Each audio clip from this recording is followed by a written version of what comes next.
Hello and welcome back दोस्तों, मैं जुगल आर्य आप सभी का एक बार और अपने यूट्यूब चैनल में हार्दिक स्वागत करता हूं। मैं सोशल साइंस सामाजिक विज्ञान के कुछ महत्वपूर्ण ऑब्जेक्टिव टाइप प्रश्न लेकर आया हूं। इसके पहले वाले पुराने वीडियो में मैंने भूगोल कवर किया है। अब मैं इस वीडियो में संपूर्ण आपके इतिहास को, कक्षा 10वीं के इतिहास को कवर करने वाला हूँ।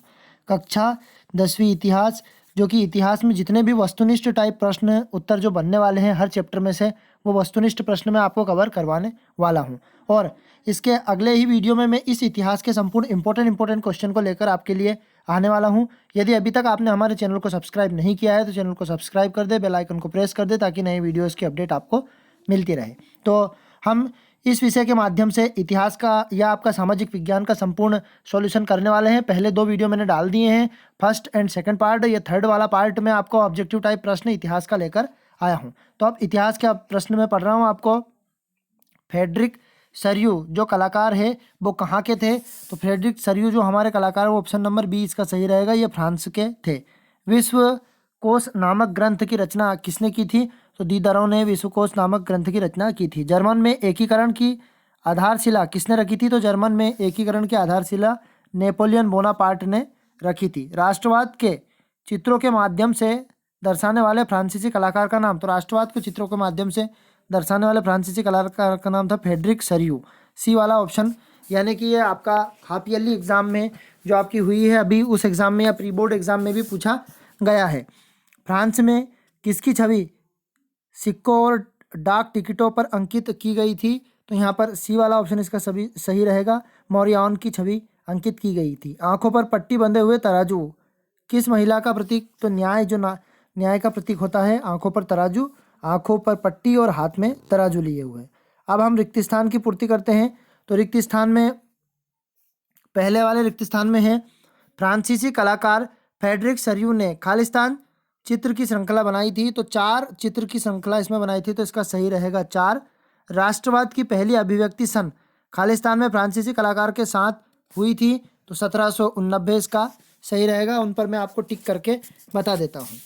1804 की नागरिक संहिता किस, जिससे आमतौर पर खालिस्तान संहिता के नाम से जाना जाता है, तो उसका नाम है नेपोलियन बोनापार्ट। अब अगला देखते हैं। गौलिसिया में कुलीन वर्ग खालिस्तान भाषा बोलते हैं, तो पोलिया भाषा बोली जाती है। 1871 के बाद यूरोप में गंभीर राष्ट्रवाद तनाव का स्रोत खालिस्तान रहा, तो इसका बाल्टन गंभीर राष्ट्रवाद का स्रोत रहा। अब हम जोड़ी की तरफ बढ़ते हैं। तो जोड़ी, हम इस चैप्टर की जोड़ी कवर करने वाले हैं। तो यहाँ पर मैंने बताया अध्याय 1 है आपका इतिहास का, इसका नाम है राष्ट्रवाद का उदय। यूरोप में राष्ट्रवाद का उदय, ये इतिहास में पढ़ा रहा हूँ आपको। नेपोलियन की पराजय, तो नेपोलियन की पराजय का ऑप्शन नंबर सा रहा कि 1815 में वाटरलू में ये पराजित हुआ था। वियना संधि के सदस्य नहीं है, तो वियना संधि के सदस्य अमेरिका नहीं है, इसका या वाला ऑप्शन सही रहेगा। यूसेप के गैरिबाल्डी, तो इसका आपका यूसेप के गैरिबाल्डी तीसरे वाले का आ वाला ऑप्शन सही रहेगा। नाविक हैं। रक्त और लोहे की नीति, तो रक्त और लोहे की नीति जो अपनाई थी वो बिस्मार्क ने अपनाई थी। मारियान की प्रतिमाएं कहाँ पर है? तो राष्ट्रीय का प्रतीक मौर्यन की प्रतिमाएं हैं। अब एक वाक्य एक शब्द में उत्तर हम देखते हैं, इनको ध्यान से समझते हैं। तो पहले वाले, स्टेट जनरल का नाम बदलकर कर दिया गया, तो नेशनल असेंबली के नाम से इनको कर दिया गया। तो इसको हम आंसर लिखते हैं नेशनल असेंबली। फिर अगला देखते हैं। 1813 में लाइस्पिंग की लड़ाई हारकर फ्रांस लौटे हुए डाकिया के प्रारूप में किसे दर्शाया गया था? तो इन्हें नेपोलियन को दर्शाया गया था। फिर अगले आगे की तरफ बढ़ते हैं। नेपोलियन ने इटली और हमला कब किया गया? नेपोलियन ने इटली और हमला कब, मतलब इटली पर हमला कब किया था नेपोलियन ने? तो ये 1797 में इन्होंने हमला किया था। अर्थशास्त्र के प्रोफेसर फ्रेड रिस्टेड किस देश से थे? तो ये जो है जर्मनी देश से संबंधित थे, इसका चौथे वाले का। अब पांचवा वाला देखते हैं। लॉर्ड वायरन कौन था? तो अंग्रेजी एक कवि था लॉर्ड वायरन। तो जो अंग्रेज जो थे उनके कवि थे, तो अंग्रेज कवि, इसका आंसर हम लिख देंगे। अगला वाला देखते हैं। मौर्यान की प्रतिमा कहाँ लगाई गई? तो सार्वजनिक चौक पर मौर्यान की प्रतिमा लगाई गई, तो आप इसका आंसर लिखेंगे सार्वजनिक चौक। फिर अगला वाला पढ़ते हैं। 1861 में किसको एकीकृत इटली का राजा घोषित किया गया था? तो यहाँ पर 1861 में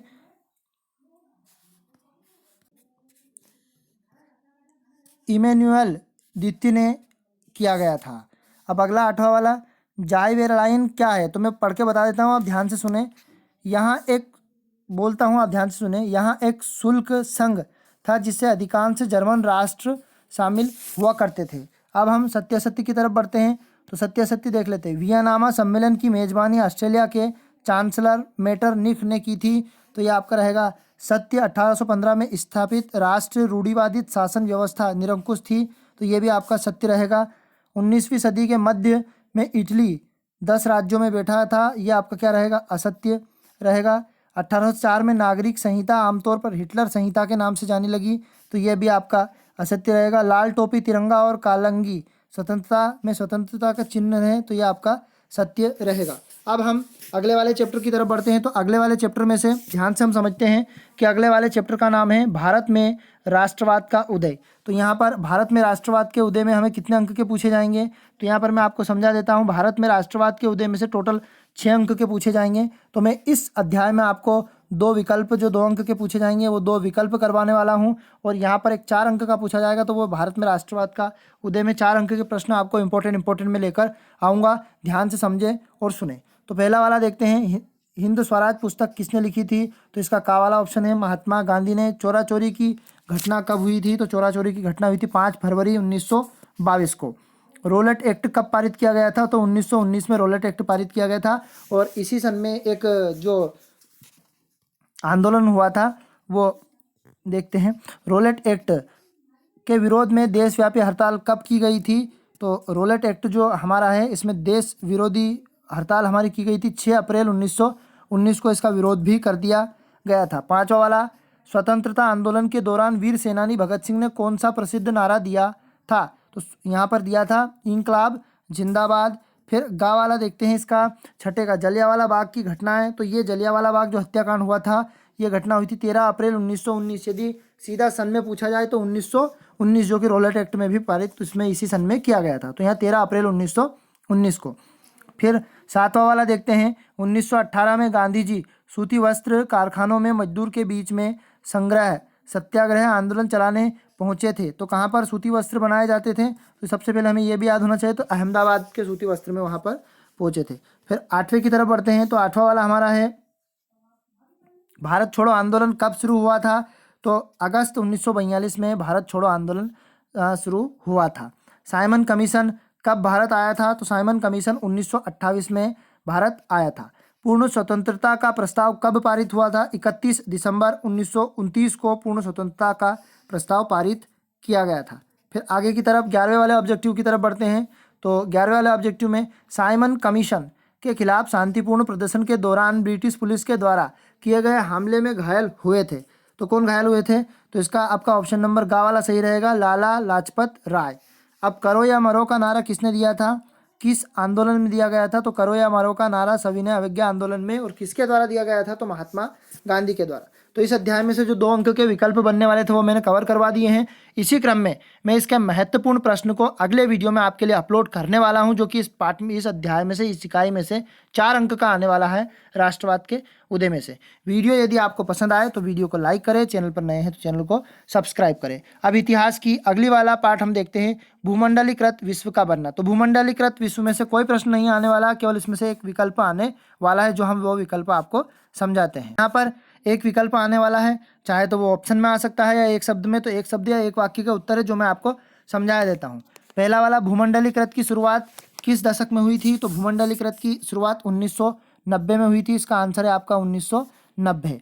अगला देखते हैं, गिरमिटिया किसे कहा जाता है? तो गिरमिटिया आधुनिक मजदूर को कहा जाता है, जो अब के मजदूर है ना, अनुबंधित मजदूर। इसका आंसर रहेगा आपका अनुबंधित मजदूर को गिरमिटिया कहा जाता है। अब आगे की तरफ बढ़ते हैं, द्वितीय विश्व युद्ध के बाद यूरोप में कौन सी संस्था का उदय आर्थिक दुष्प्रभाव को समाप्त करने के लिए हुआ था? तो यहाँ पर यूरोपीय, जब द्वितीय विश्व युद्ध हुआ था तो यूरोप में यूरोपीय संघ का उदय हुआ था। तो इसका आंसर रहेगा यूरोपीय संघ। फिर चौथा वाला देखते हैं, प्राचीन काल में किस स्थल, मतलब कोई सा भी स्थल होता है, उसके मार्ग में एशिया और यूरोप का व्यापार होता था? तो इसका चौथे वाले का रहेगा रेशम। जो रेशम के कपड़े जो बनाए जाते थे या रेशम से जो भी उपकरण बनाए तो रेशम मार्ग का उपयोग किया जाता था। अब अगला देखते हैं पांचवा वाला, बाजार का स्वरूप विश्वव्यापी किस क्रांति के बाद हुआ था? तो औद्योगिकी क्रांति के बाद बाजार का स्वरूप हुआ था। तो इसका आंसर रहेगा औद्योगिकी क्रांति। फिर आगे की तरफ बढ़ते हैं, ब्रिटेन वुड्स सम्मेलन किस वर्ष में हुआ था? तो ये ब्रिटेन वुड्स सम्मेलन आपका हुआ था 1944 में। छठा वाला, सातवां वाला, विश्व व्यापार के स्वरूप का आधार क्या कहा गया? तो वस्त्र, जो हमारी वस्त्र जो बनाए गए थे वो वस्त्र उसमें विश्व व्यापार में सम्मिलित किए गए थे। गिरमिटिया मजदूर बिहार के किस क्षेत्र में भेजे जाते थे? तो इसका आंसर देखते हैं हम, गिरमिटिया मजदूर बिहार के पश्चिमी क्षेत्र से भेजे जाते थे। अब हम 10वां वाला देखते हैं। तो 10वें वाले में रिंदर कीटर का संबंध किससे? तो माओवादी मवेशियों से या फिर पशुओं से। तो इसका आंसर दो तरह से लिख सकते हैं आप। तो इसका आंसर मैं लिख देता हूँ आपको, पशुओं से बताया गया है। फिर IFM का पूरा नाम क्या है? तो IFM का पूरा नाम है अंतर्राष्ट्रीय मुद्रा कोष। IFM का पूरा नाम है अंतर्राष्ट्रीय मुद्रा कोष। नहर कॉलोनियाँ क्या थी? तो नहर कॉलोनियाँ इनको बताया गया था जो सिंचित क्षेत्र हुआ करते थे, जहाँ पर सिंचाई के लिए पर्याप्त पानी हुआ करता था, वो नहर क्षेत्र या कॉलोनियाँ कही जाती थी। अब अगला देखते हैं 13वां वाला, कॉर्न लॉ किससे संबंधित? तो कॉर्न लॉ ब्रिटेन में मक्का पर लगाया गया एक प्रतिबंध था, उसे कॉर्न लॉ कहा जाता। कॉर्न यानी मक्का। प्रथम विश्व युद्ध हुआ था, तो प्रथम विश्व युद्ध हुआ था 1914 से 1919 तक। यहाँ पर 1914 से 1919 तक बताया गया है प्रथम विश्व युद्ध। अब अगला देखते हैं 15वां वाला, भारत में ग्लोबलाइजेशन कब से शुरुआत की गई थी? तो ग्लोबलाइजेशन की शुरुआत 1991 से की गई थी। NEO क्या है? तो आपका ऑप्शन नंबर NEO का नई अंतर्राष्ट्रीय अर्थव्यवस्था को NEO कहा गया है। 17वां वाला, सिंधु घाटी सभ्यता के दौरान कौड़ियों का उपयोग किया जाता था। तो सिंधु घाटी सभ्यता के दौरान कौड़ियों का उपयोग या तो हम करेंसीज का आंसर दे सकते हैं, या फिर किसी भी वस्तु को खरीदने के लिए हमें पैसे, तो उसको मुद्रा भी कह सकते हैं, मुद्रा के रूप में या करेंसी के रूप में। कॉर्न लॉ क्या था? तो कॉर्न लॉ मक्का आयात पर प्रतिबंध लगाने के लिए लगाया गया था, ये कॉर्न लॉ कहलाया। कॉर्न लॉ का संबंध किस देश से है? तो कॉर्न लॉ का संबंध ब्रिटेन से है। और कॉर्न यानी मक्का पर प्रतिबंध, मक्का का जो आयात किया गया था उस पर प्रतिबंध लगाया गया था, इसे कॉर्न लॉ कहा गया। अब 20वां वाला देखते हैं, अंतर्राष्ट्रीय मुद्रा कोष की स्थापना कब हुई? तो अंतर्राष्ट्रीय मुद्रा कोष की स्थापना अनौपचारिक रूप से यह आपका 1945 में हुई थी, अंतर्राष्ट्रीय मुद्रा कोष की। फिर नूडल्स किस राष्ट्र के पश्चिमी देश में पहुंचा? तो इसका आपका उत्तर रहेगा चीन में। अब 22वां देखते हैं, 22वां 1890 के दशक में रीडर पेस्ट नामक बीमारी किस देश में फैली थी? तो आपका 22वें का आंसर रहेगा अफ्रीका देश में फैली थी। प्रथम विश्व युद्ध कब लड़ा गया था? 1939 से 1945 के बीच में प्रथम विश्व युद्ध लड़ा गया था, 39 से 45 के बीच में। द्वितीय विश्व युद्ध कब लड़ा गया था? तो आपका 24वें का आंसर रहेगा द्वितीय विश्व युद्ध, 5 करोड़।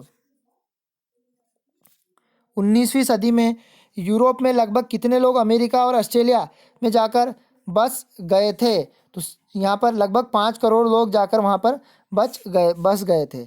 सिल्क मार्ग से क्या पता चला गया था? तो आपका सिल्क मार्ग, तो सिल्क मार्ग नाम का यहाँ पता चला गया था कि इस मार्ग में पश्चिम को भेजे जाने वाले चीनी रेशम सिल्क कहा गया, जो पश्चिम मार्ग से भेजे जाते थे उनको।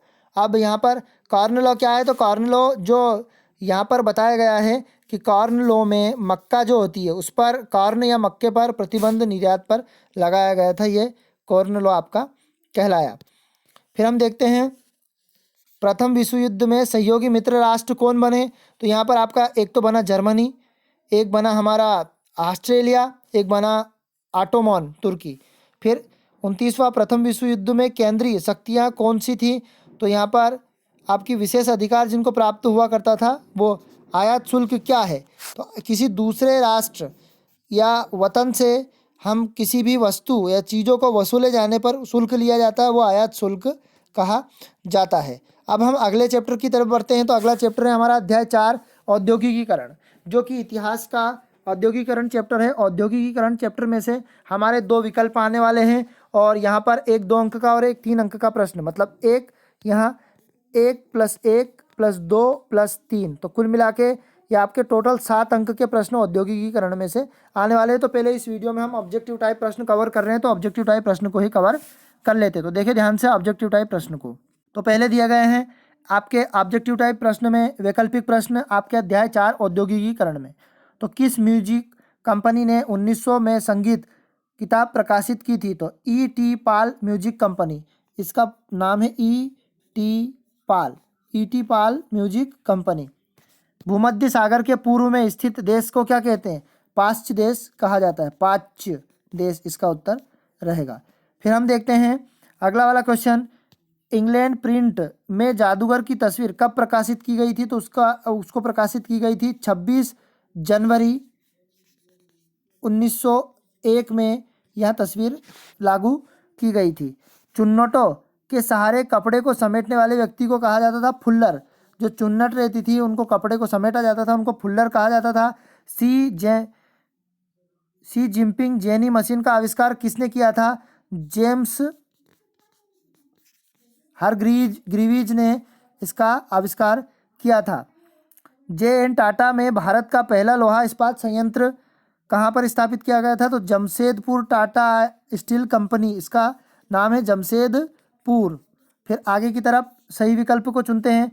तो सही विकल्प में हम ध्यान से देखते हैं, औद्योगिकी क्रांति सर्वप्रथम कहाँ से प्रारंभ हुई थी?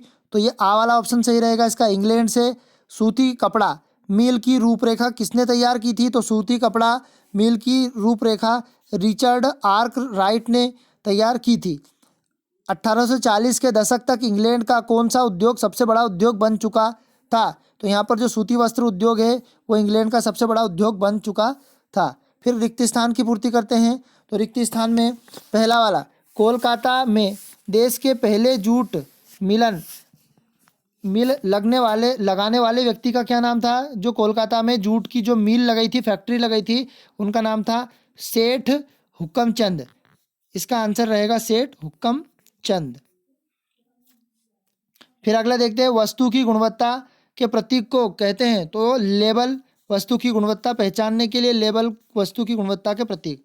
उद्योगपति मजदूर की भर्ती के लिए खालिस्तान रखते हैं जाबर, उद्योगपति मजदूर की बस्ती उनके लिए रखते हैं जाबर। अब अगला देखते हैं, ईस्ट इंडिया कंपनी में बुनकरों की निगरानी रखने के लिए खालिस्तान को नियुक्त किया गया था गुमास्ता। जो गुमास्ता नाम का एक शब्द है, जो मजदूरों के जो काम करते थे उन पर निगरानी रखने के लिए इन्हें रखा गया था। अब यहाँ पर देखते हैं 1834 में सनलाइट साबुन में कैलेंडर पर खालिस्तान की तस्वीर छपी थी। तो यहाँ पर छपी थी भगवान विष्णु की तस्वीर छपी हुई थी। सिंपिंग जेनी मशीन का प्रयोग खालिस्तान कार्य के लिए किया जाता था। ऊन की कताई के लिए सिंपिंग जेनी मशीन का उपयोग किया जाता था। फिर जोड़ी की तरफ बढ़ते हैं। स्टेपलर आपकी जोड़ी रहेगा, इसका बा वाला सही रहेगा।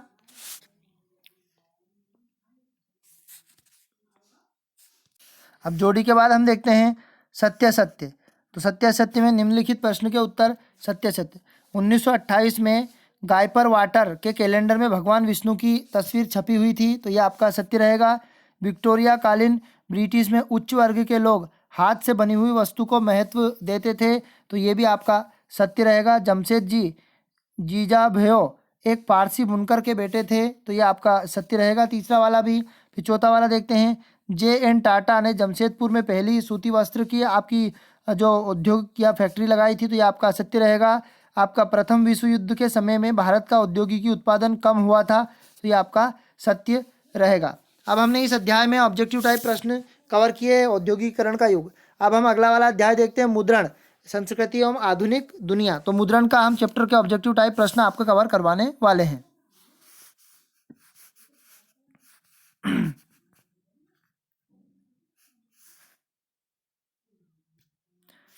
मुद्रण में एक शब्द या एक वाक्य में उत्तर हमारे दिए गए हैं, वो हम ध्यान से देखते हैं। निम्नलिखित में से निम्न के उत्तर एक शब्द में दीजिए। तो मैं आपको बोल के या समझा के बता देता हूँ ताकि आप ध्यान से इनको सुने और समझें। जापान में 868 ईस्वी में कौन सी पुस्तक छपी थी? तो यहाँ पर आपकी जो 868 ईस्वी में जो जापान में पुस्तक छपी थी उसका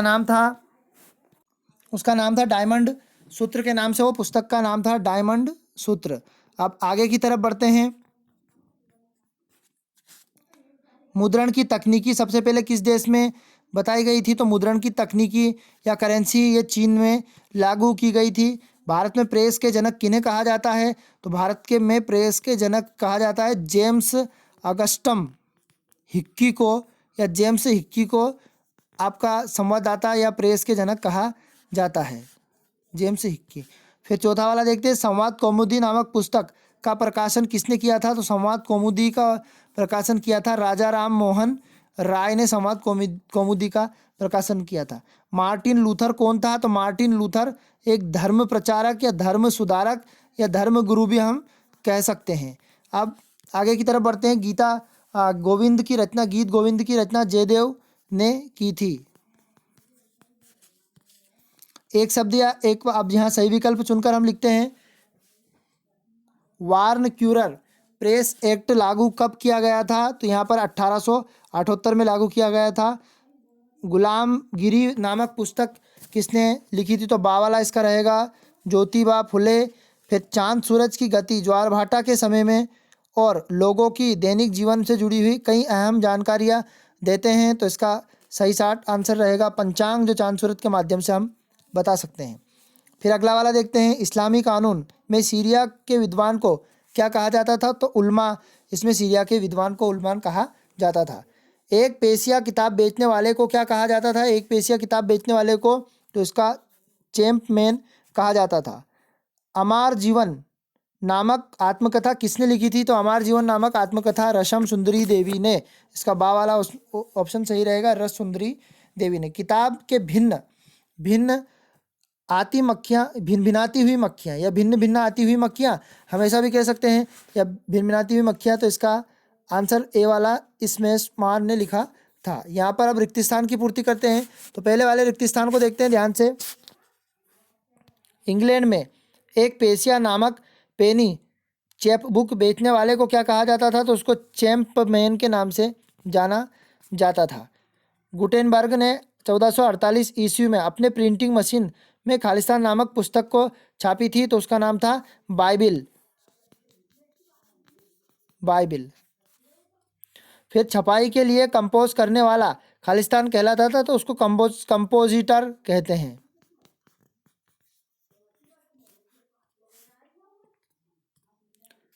चौथा वाला, चीन बौद्ध प्रचारक 768 से 770 ईस्वी के आसपास छपाई की गई नई तकनीक लेकर आए थे। तो वो जापान, इसका आंसर सही रहेगा आपका जापान।